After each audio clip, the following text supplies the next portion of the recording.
প্রিয় সুধী, আপনারা যারা শুনছেন সবাইকে আমার সালাম। আসসালামু আলাইকুম। আবৃত্তি করছি রুদ্র মোহাম্মদ শহীদুল্লাহ রচিত বাতাসে লাশের গন্ধ। আজও আমি বাতাসে লাশের গন্ধ পাই, আজও আমি মাটিতে মৃত্যুর নগ্ন নৃত্য দেখি। ধর্ষিতার কাতর চিৎকার শুনি আজও আমি তন্দ্রার ভিতরে। এদেশ কি ভুলে গেছে সেই দুঃস্বপ্নের রাত, সেই রক্তাক্ত সময়? বাতাসে লাশের গন্ধ ভাসে, মাটিতে লেগে আছে রক্তের দাগ। এই রক্ত মাখা মাটির ললাট ছুঁয়ে একদিন যারা বুক বেঁধেছিল, জীর্ণ জীবনের পুজে তারা খুঁজে পায় নিষিদ্ধ আধার। আজ তারা আলোহীন খাঁচা ভালোবেসে জেগে থাকে রাত্রির গুহায়। এ যেন নষ্ট জন্মের লজ্জায় অরষ্ট কুমারী জননী। স্বাধীনতা এ কি হবে নষ্ট জন্ম?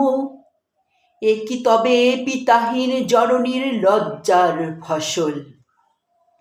জাতির পতাকা খামচে ধরেছে আজ পুরনো শকুন, জাতির পতাকা খামচে ধরেছে আজ পুরনো শকুন, জাতির পতাকা খামচে ধরেছে আজ পুরনো শকুন। বাতাসে লাশের গন্ধ, নিয়ন আলোয় তবু নর্তকীর দেহ দুলে মাংসের তুপা, মাটিতে রক্তের দাগ। চালের গুদামে তবু জমা হয় অনাহারী মানুষের হাড়। এ চোখে ঘুম আসে না সারা আত, আমার ঘুম আসে না। তন্দ্রার ভিতরে আমি শুনি ধর্ষিতার করুণ চিৎকার। নদীতে পানার মতো ভেসে থাকে মানুষের পচা লাশ। মুন্ডহীন বালিকা কুকুরে খাওয়া বিভৎস শরীর ভেসে ওঠে চোখের ভিতরে। আমি ঘুমাতে পারি না, আমি ঘুমাতে পারি না।